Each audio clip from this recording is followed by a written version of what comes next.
Okay. I am also going to lead us in our inductive Bible study today. So sorry that you've seen a lot of me up here. But this will be really interactive, so it'll be a lot of you all speaking. But I think Pastor Mike said a few weeks ago that we're going to try to start doing an inductive Bible study like once a month during service. And so that's what we're going to do this morning, and we're going to do that with the New Testament passage that Mr. Rob read for us. So I have these. Maybe I'll just like give a few to each section so that you have it in paper. Thank you. Okay, here's for your section. Thank you. So while those are getting passed around, like I said, we're going to do inductive Bible study with the passage that we just heard. And I'll give us a few minutes in a second here to kind of read through it again on our own and start making some observations. But before I do that, just like a bit of helpful maybe context to know is that this passage, we come in right after Jesus has just asked the disciples who they say he is. And Peter responds by saying that Jesus is the Messiah. So it's kind of this big momentous thing where Peter declares that Jesus is the Messiah, and then that's where we come in to the scripture here. So I'll wait a second for the papers to get passed around. And then there are also little whiteboards, like personal ones, in the back if you aren't sitting at a table and you'd like something to press on so that you can kind of mark on your paper. And I believe there are pens in the back also for anyone who, again, would like to mark on their paper. I think that this section needs the passages still.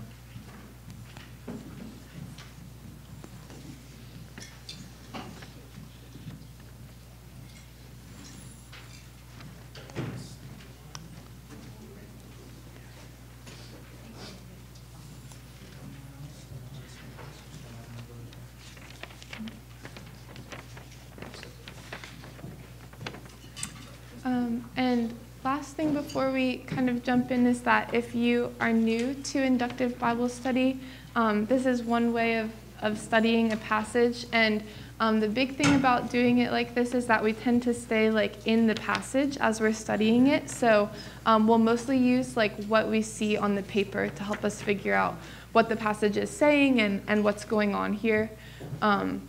So the first thing that we're going to do is observe the passage, which is really just to ask, like, what do I see on the page here? We're not yet going to, like, make assumptions about what that means or try to interpret it or even try to, like, figure out what that means for us yet. We're simply going to ask, what is going on here and what do I see? So I believe everyone has the passage now. Cool. So I'm just going to give us, like, 2 or 3 minutes for you to read it silently on your own again and to start making some of those observations about what you see on the paper, things that surprise you or that you have questions about, and then I'll bring us back and we'll start to talk about that. All right, I'm going to go ahead and bring us back.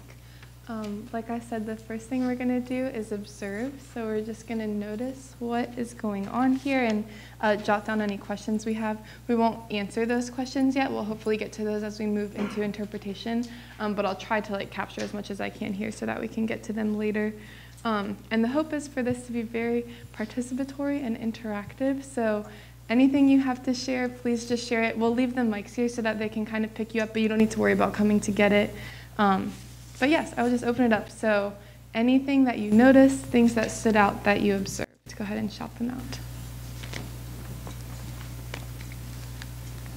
The very first sentence, it must have been a terrible shock when they just found out, he says, yes, he's going to be the Messiah, and then they say, I'm going to die. Right. It's like, yes. wait, what is Yep. I think it's kind of surprising and shocking that Peter is rebuking Jesus. Yeah, right. Yes, that feels not super appropriate.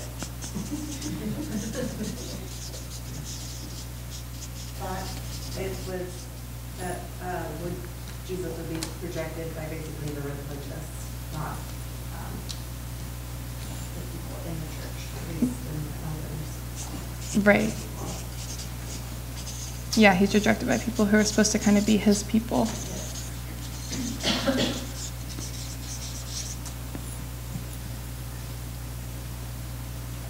This wasn't a private conversation. There was teaching to a crowd. So there's a lesson in here somewhere. Yeah, right. There's clearly something going on here.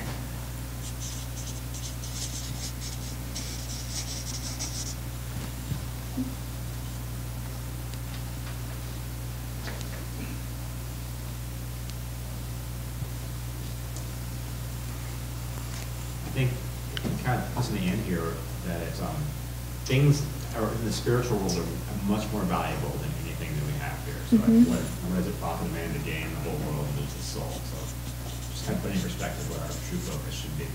Yes. Yeah, it talks about that a lot. Compares kind of the spiritual and the worldly.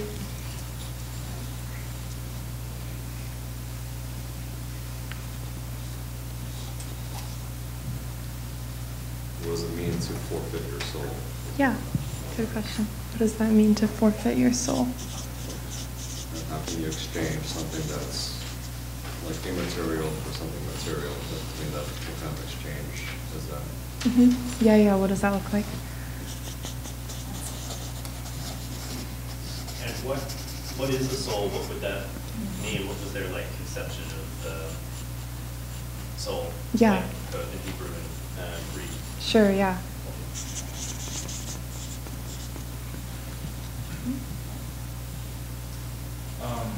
When Jesus accused them of only worrying about merely human concerns, and yet he's telling that people, the elders, and the leaders, and priests, they're pretty weird positions of authority amongst humans. I thought that was pretty interesting. Yeah, that's good.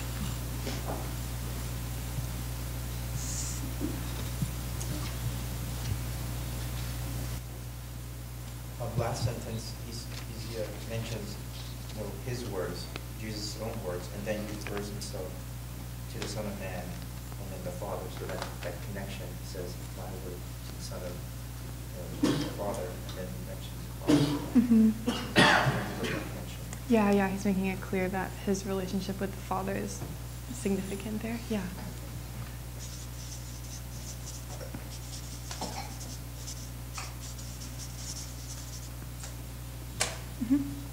I felt sorry for Peter. Yeah. In the previous thing, like you had mentioned, he had just said, hey, you're the Messiah.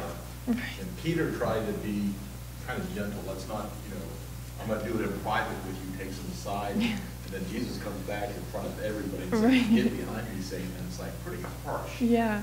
So Peter must have been like, more. I'm really embarrassed. So Yeah. I feel sorry for Peter now. Yeah. Yeah, I noticed that too. It's interesting. He does it with Jesus privately, but then it says Jesus talks to him and the crowds and rebukes him. Yeah. So, poor guy. Yeah, when I was reading this again, also that last verse is kind of like another jab at Peter, because it kind of made it seem like he was ashamed of what he was saying. Yeah. So I don't know if it's in Mark, but I think further down the line he kind of tries to overcompensate in a way, where he said, I'll do anything, I'll die for you. Yeah, we see later. He maybe he's trying to make up for some of this. Yeah. So it starts right off by saying Jesus was teaching them, and he spoke plainly. And his other way of teaching was with parables, and oftentimes they go, we don't understand, what does that mean? So this time he spoke plainly. Yes. Just the facts. Yep. Yeah, that's a good observation. Along the lines of facts, he uses the words like must and will. So it's not like today we use the words like should and ought, right? Yeah, This is yeah. must and will. Yeah, it's very strong language. Yeah.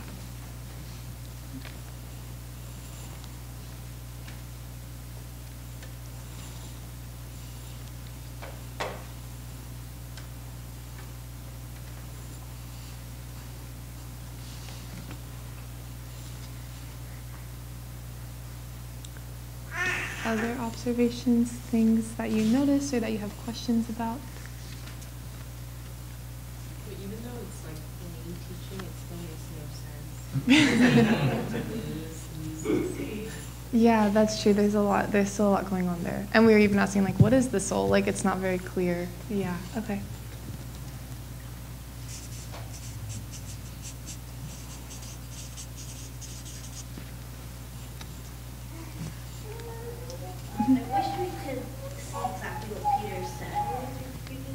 Mm. the language that Jesus had for Yeah. Peter said, Yeah. especially to provoke such a strong reaction. I'm just curious Right. exactly what he said. We don't know. Yeah, yeah, yeah.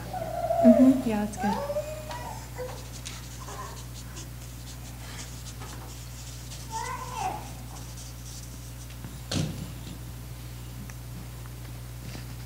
That's what struck me, that reading back into it, we know what it means to take up the cross and follow, at least I think we sort of do. Mhm. But that was, and I think Brandon, because I don't know if the cross is ever mentioned before that. And that must In have been a scripture. shock, too. Right, yes. Yeah. You got not only the shock of like what that means, but even just hearing that. Yeah, yeah, yeah.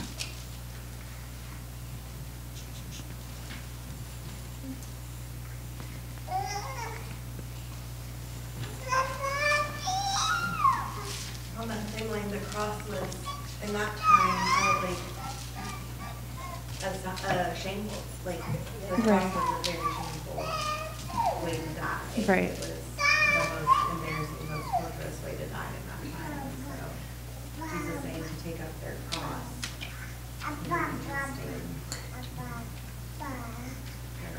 Mm-hmm. Yeah. Mm.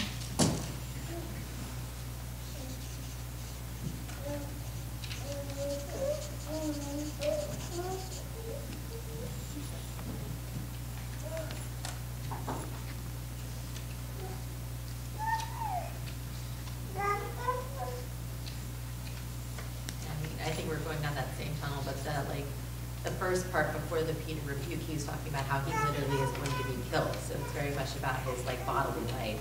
Yeah. And then he's telling them, take up the cross, which is this very like punishment. You know, obviously it's going to end in death, Yeah. right? Like, it's almost like, Jesus, are you telling everybody that they're all supposed to like die? Like, what are we talking about Yeah. here? And as a listener, a person in that crowd, like, how would you respond to that? Yeah. Okay, I think we just lost it. Something just happened. Yeah, right? Like that's so not what they were You know, we're expecting like, from this Messiah. Keep healing us, but what is Yeah. this? Yeah, yeah. It's like, yeah, that's really good.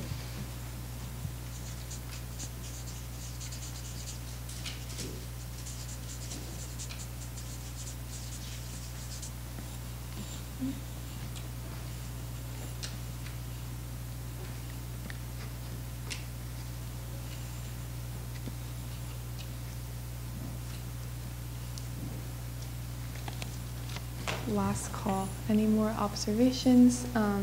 Things that maybe surprised you, or like contrasts that you noticed? Anything like that?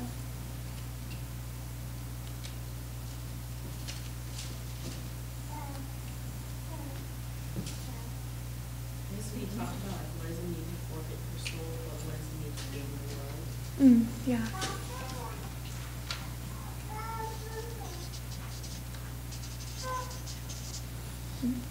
Reading systemics. Just thinking again about that cross, because that a shameful way to die, and I think that could be a reason why someone might be ashamed. Yeah. I can make that one. Yeah, yeah, yeah. Mhm.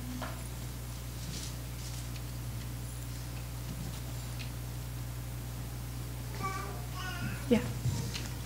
The last lines are very sharp too.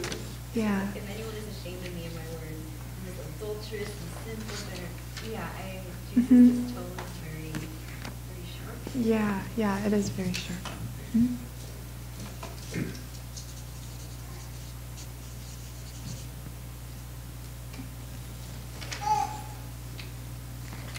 I guess continuing with that, the sinful generation, you know, it was 2,000 years ago, we've made a lot of advances, but I think there's still a lot of pervasive sin that is it's getting worse Yeah. in some aspects. Yeah. A lot Yeah. of aspects.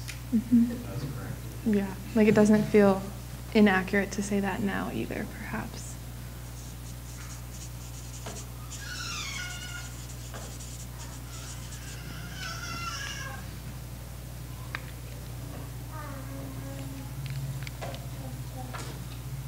Sweet. And sorry if you were planning on reading this to help you follow along. I didn't write it so that you could do that. This is mostly for me so that I don't forget what we've been talking about so that we can think of it when we're moving to interpretation. But if you have questions about what has been said, just let me know. But yeah, okay, this is really good. I think that we got a lot of what is going on here and noticed some of the key stuff. So we're going to move now to interpretation. So this is when we start asking why. Why do we see the things that we do on the page? And some of these questions that we are asking here are great ones that we can kind of use the text to help us start to decipher as we move to interpretation. And I have some questions too to hopefully help us move so that we can land kind of where Jesus was going as he was teaching. And so the first question, kind of going along with like how shocking this would have been, is like, why do you think that this is what Jesus does as soon as Peter declares that he's the Messiah? Like immediately moves to preaching or to telling about how he's going to suffer. Why do you think that that's Jesus's kind of next step?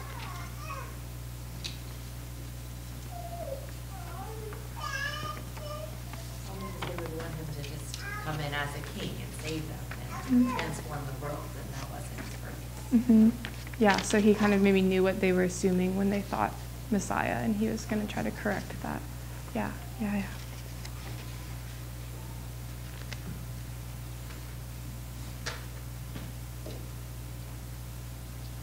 Other thoughts why Jesus might have moved immediately into this after that declaration?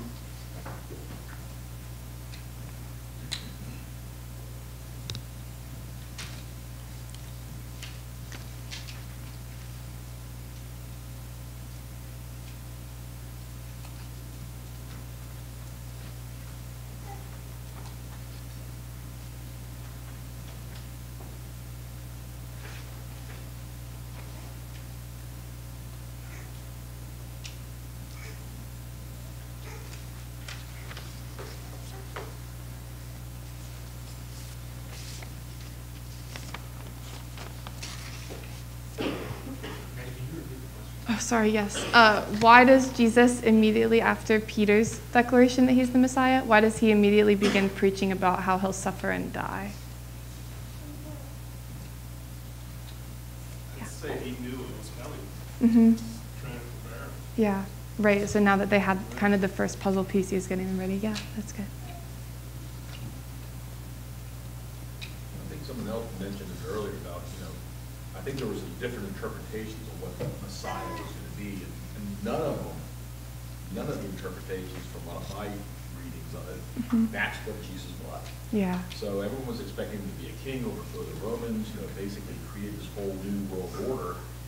And really, Jesus kind of sits there and goes, "No, I'm gonna, that's not me." But but even at the end of this, when he says, when he comes in his Father's glory with the holy angels, so basically, it kind of goes at kind of what we were saying before. There's lessons of there's earthly, and then there's godly and heavenly. His messiahship is heavenly. Yeah. So I think that's kind of where I was looking at it. Yeah. Maybe you kind of put the people straight, like, I'm not that type of Messiah. Yeah. So. Yeah. Right, because it's clear now, if we look at Old Testament prophecies, like you can see how what Jesus was, like, aligns with that, but it's also easy to see how, like, if people had been reading that before Jesus actually showed up, how they would have really, like, misunderstood what he meant. Yeah. I think there's a flip side to that, which is that there's all the servant songs in, the scriptures in Isaiah and such. And so once they associate him as being that anointed servant of God, then he can pull from Isaiah 53 and the other songs, the one Rob read today, the Psalm 22, and say, that's me. That's Yeah. Right. Yeah, he's helping them to kind of understand also some of that older stuff. Yeah.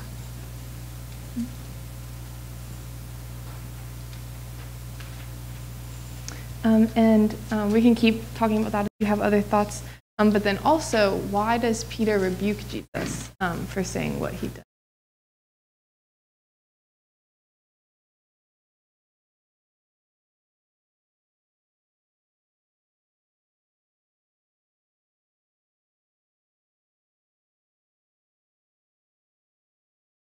We don't really know Yeah, we do not. So he must, this isn't Mm-hmm. Mm-hmm. that was, stop right there. Yeah, yeah, yeah. It is going to happen. Mm-hmm. Yeah. I'm reading to say something. That, like, you go somewhere. Sure. So, it shows his character. Yeah. Maybe might have gotten like a bit too much confidence from getting it right like a minute ago, and yeah.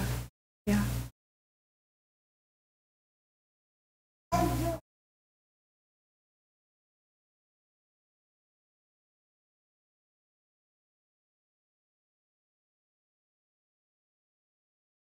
Mm-hmm. Or the rock that and giving him and I think Peter has a lot of black that Jesus constantly like, let's redirect. This is not as black and white as it is. This is not, because Peter is very much either all in, like, man jumped into water twice to get to Jesus, or like walked up and tried to walk on water and then jumped off of the boat. And so he very much is all in, and I think we see that Jesus thinks that's an asset because he becomes the rock that he builds his church on, but he also very much is stuck in this pattern of like, this is right and this is wrong.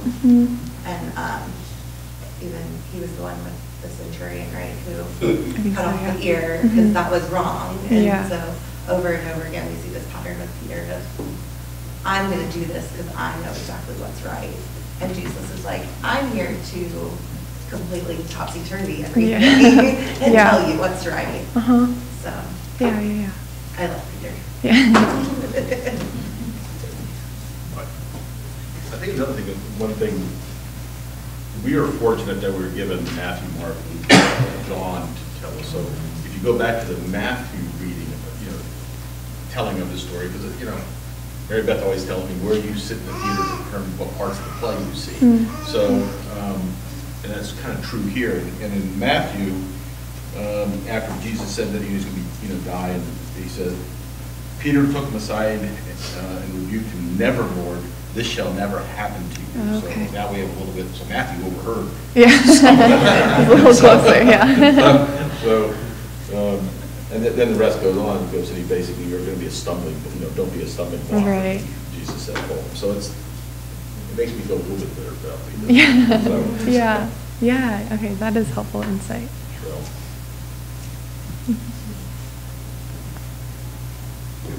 You had said at the beginning that the context of this they just had this thing, who do people say I am? And Peter had it right in a way that you are the Christ.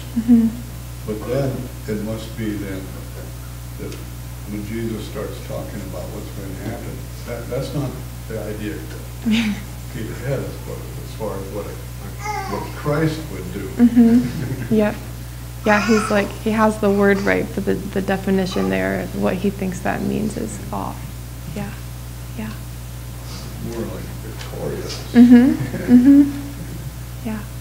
Yeah, Chris. I guess I wonder why, and we've kind of been talking about this for a little while, but why Jesus is so strong. Because I think I can relate to Peter's like black and white thinking a little bit. So as a black and white thinker, Jesus to me sounds really defensive. Like he sounds like he's kind of impulsively being like, "Get behind me, Satan, stop talking, I don't want to hear any of that." And I don't think that's really what's happening. Probably not. But he sounds like how I would react if I was like really upset about something, or like, stop talking right now, like it sounds defensive to me. And so I'm curious if anyone has any thoughts about that. Yeah, Angela. I was thinking about that exactly, and if I were to take, I'm like, what would be so serious as to Jesus to respond this way? And I wonder if like Peter's, maybe he wanted a Messiah that was so powerful, and Jesus was like, no, like that, like desire for power, for greed, for that kind of thing, I'm not about that. And I wonder if it's as strong to say, get behind me, Satan, or something like that. Yeah, yeah, yeah. And, sorry, no. I noticed too in verse 33 it says, when Jesus turned and looked at his disciples, he rebuked Peter. So I wonder if, yet Peter took Jesus aside, but I think it was within obviously earshot of others. Yeah. And I think the effect those words were having on others. Oh, sure, yeah. It might have been, one of the reasons he's like, I must stop this. Mm-hmm. This isn't the truth. This isn't what I'm saying at all, and it's, impacting my beloved. Yeah. My flock. So I think there's an element of that there. He sees the impact those false words. Yeah, right. On the people. Yeah. So. Yeah, that's a good point. Yeah. I also wonder if the intensity might be because Peter is a passionate, very passionate individual. Yeah. And he might not be talking to Jesus quietly. Right. I think he's probably being no, I would never let that happen, very dramatic. And Yeah. maybe Jesus in the story is just matching to say passionately back, yes. no, that's really not what's going to happen. Kind of redirecting his selfish ambitions, Mm-hmm. his passion into a way that is black and white maybe for him, but in the path that is Christ-centered. Yeah. Yeah, yeah, yeah. Yeah, that's a great point. I was kind of taking the view that maybe, when I have bad news to share with people I love, Mm-hmm. I don't say it heartfeltly. I do say it very plainly, stoically. Okay, I'm going to deliver some bad news. Hear me, right? Mm-hmm. We're going to talk about this once and once and only, right? Mm-hmm. And we know that Jesus he didn't enjoy this plan. Yeah. Right? Sure. This wasn't something he knew it was a fact, but he asked God, if there's another way, so I feel he's walking into this, I need to tell you this. It's going to be hard to hear. And then Peter reacts merely with his human concerns, right? Mm-hmm. And he's very honest and transparent. Jesus, let's not do this. Let's have another way. Yeah, right. And I think he's not looking at Peter. It almost feels like he can't, there's too much in there to be I'm in front of a crowd. Let me just continue with this Yeah. stoic, I have to do this plainly. I don't like the message, right? Mm-hmm. But it needs to be said. Mm-hmm. I don't know if there's something in there like that where it's it's actually a very emotional situation. Yeah. Yeah, that's good. That sheds good light on we don't often forget that Jesus is fully God, but I think the fully man piece. If that were any of us that had to say that news, we would similarly probably be really upset and probably it would come off harsh and big. So yeah, that's a good point. I also think that, these are very strong, going back to black and white, almost preparing his disciples and anybody who's been following him. It's not going to be an easy journey. Yeah. You've been following me, going around and preaching, but now it's there's going to be some consequences that Mm-hmm. you follow. Yeah. Just preparing them as well. Mm-hmm. Right, because he has to process that for himself, but also now get them ready if they're going to do the same thing. Yeah, which he invites them to. Yeah. Were you going to? No, I was just- Okay, sorry. I was thinking of something. I was going back thinking of taking up the cross. At that point in time, they knew what taking up the cross meant. Mhm. They saw that in their lives. Yeah. And the fact that he would say, we need to take up our crosses, they're all like, well, what Mm-hmm. are you talking about? Yeah. Yes, that's a helpful transition because I was just going to move us towards breaking down some of what Jesus is then asking of them. What do you think some of that means, for the people who were hearing this, that Jesus is telling them to deny themselves and take up their crosses and follow him? What might that have meant or brought out for the people hearing it?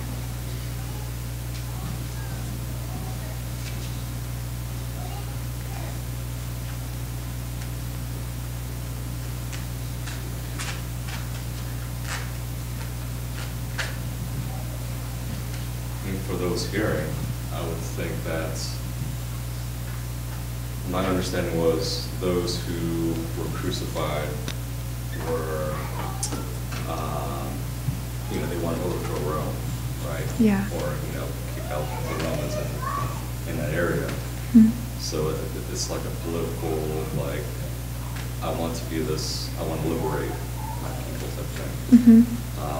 But, I don't think that's the proper way to interpret it after seeing the whole story played out. Yeah. Like going back, this is what Jesus actually meant. Like, hey, die to yourself, and what you did on the cross. Mm-hmm. So I think if you just stop here, where the story is, it's kind of like you gotta go further to see. Yeah. What he actually meant. Yeah. Sure. Yeah. So it probably was at least confusing to them right then, as they're just in the moment there. It would have felt really unclear. Yeah. Other thoughts about what Jesus meant? And also, Jesus then says that is what leads to a saved life. Like he says, if you do those things and lose your life, you will save it. What does that mean, that those things lead to a saved life?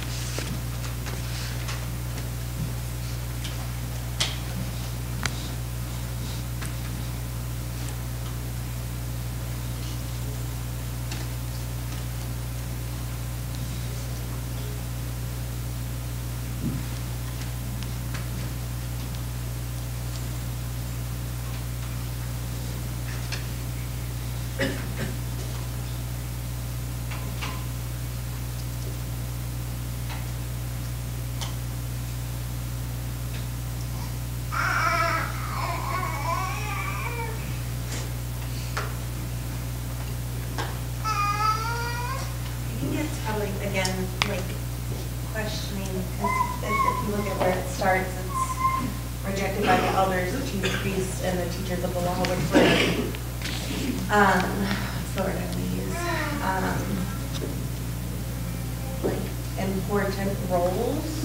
And then we move into this taking up of your cross, which is a shameful role, and then he says to not be ashamed of these things. Yeah. And so it's really questioning what the role of your life is going to look like if I'm being rejected by these people in power, positions of power, and then I'm talking about this thing that is a shameful thing, but saying not to be ashamed of this.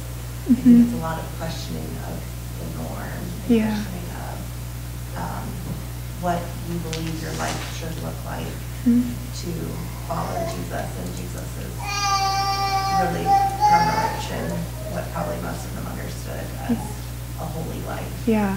Yeah, he's he's pushed away all of the stuff that they probably thought it was and just left this box of this really shameful thing. Yeah. What does that mean then? Yeah. So I don't have an answer, but it does say at the beginning that he must be killed and then after 3 days rise again. So I wonder if this for whoever loses their life, so that they're killed, but and for the gospel will save it. So there's some sort of relationship with that you will save your life is about that, after 3 days rising again. Yeah, right? yeah, that's good. I don't know if now we're just putting our own interpretation of modern day, but it's the physical death is not the end, but the cross is right, because we see that in Jesus. But he does even talk about it here. He seems to know for sure that that's what's going to happen. And so if he's inviting them into the same thing as him, I think it's fair to say that could be true of the disciples then too. So yeah. I think when it says what you're in the game, the whole world, for Israel. Everybody was assuming that Jesus would be some ruler, take a lot of land and defeat the Romans and everything. Yeah. He might be sort of the big analogy of that, and then he's gonna die. So.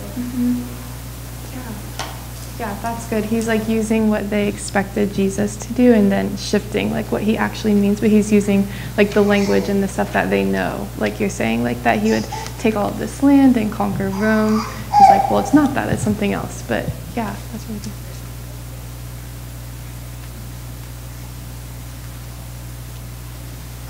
I think a lot of this is the message is not going to end when he dies. right? Like, I think it's that whole, like, if you're ashamed of my cross, if you're ashamed of me when I die, that's not the end. Like, a lot of the times, like the Old Testaments, they would see the healing and they would get excited, and then a famine would come or someone would conquer them, and it was like, all right, well, let's try another God, right? He's saying, like, hold out, right? Like, stick with me on this one. Yeah. Because Yeah. because it's not about the conquering. There's something else coming. Yeah. Again, he's like preparing them because he knows that he's going to be gone. He doesn't want them to just like disappear when that happens. Yeah.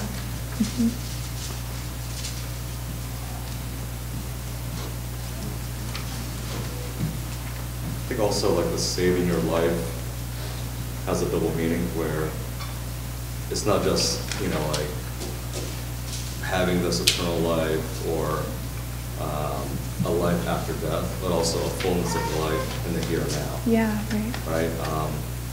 Because I think that he's also saying, hey, if you follow, for us as believers now, you can follow him and live this full, rich life in Christ, not just after death, but actually before. Yeah, that's good, right? Like the deny yourself, take up your cross and follow me it can be like super literal, but sometimes denying yourself and taking up your cross doesn't actually mean like a physical bodily death, and yet still that leads to a saved life, like a true good life. So yeah, there's life here and there's life after, like a bodily death.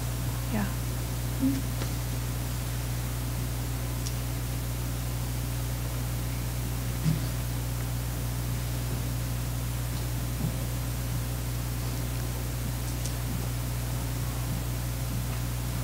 Okay, kind of to wrap up our interpreting section before we move on, we've talked about this a little bit, so we don't have to do this super long, but just like if you were in the crowd listening to Jesus say this, and you were someone who, like Peter, like you had read the Old Testament and you've been a part of like the Jewish church, and you're expecting this Messiah to come in power and to conquer Rome and to take all this land, definitely not to like die at the hands of those people who you thought Jesus was going to conquer. Like, just if you're in those shoes, like, what are you feeling, and what does that like mean for you then as you hear this also?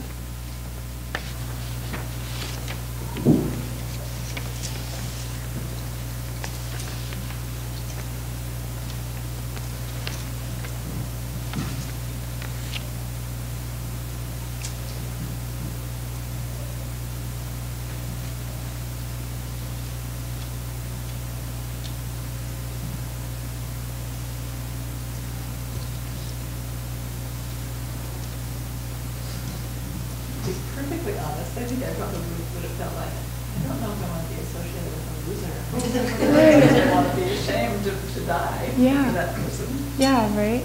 Yeah, especially if you're someone who, you're not like right next to, like you're not in his inner circle or anything, but you're like following him, and it's like, actually I'm not sure if that's me. Yeah, right, yeah. And also, I wish I had known that up front. Like, Right. I've already invested all this time and effort in potentially sacrificing things to follow him. Yeah. I wish that I knew that at the end of it was, Yeah. Probably this guy's crazy, and like, is it actually worth it Yeah. to do this? Yeah. I would think he was crazy to say he's going to be killed and rise again in 3 days. Yeah, right, yes, that also, we haven't talked much about that. That also too would feel surprising. Yeah.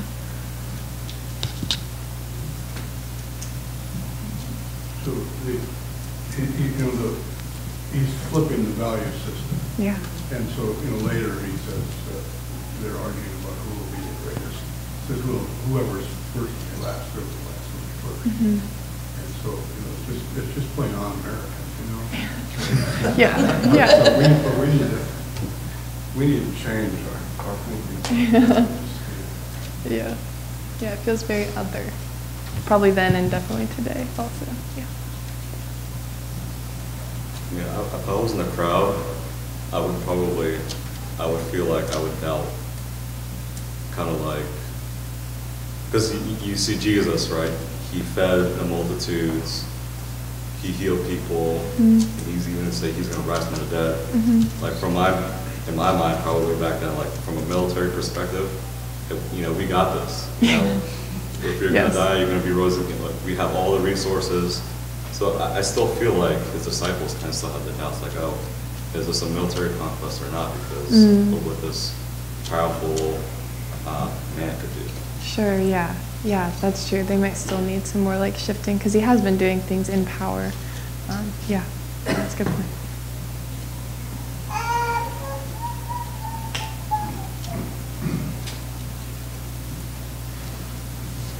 Cool, yes. Well, to kind of wrap us up, and then we'll do a quick application, but yeah, Peter declares that Jesus is the Messiah, which feels like a win for these people that have been spending so much time with him to like recognize who Jesus is really. And I think he takes that opportunity then, like we're saying, like Peter said that he was the Messiah, but probably didn't quite know what that meant or implied. And so Jesus is shifting the paradigm, not only for people to like re-understand what the Messiah is, but then also to kind of re-understand what it means to then follow the Messiah. And yeah, he's shifting that for them. And so application, we'll now start to talk about like, what does that mean for us now as we're reading this? And we're people who are also trying to follow Jesus. What does this mean then? And one of the things I've been thinking about is, like for Peter, I think it's at least easy to understand, which we've talked about why. Like he had all of this like Old Testament prophecy and writing about what the Messiah would be, and then the Messiah's in front of him, and he really like gets it wrong at first and misunderstands.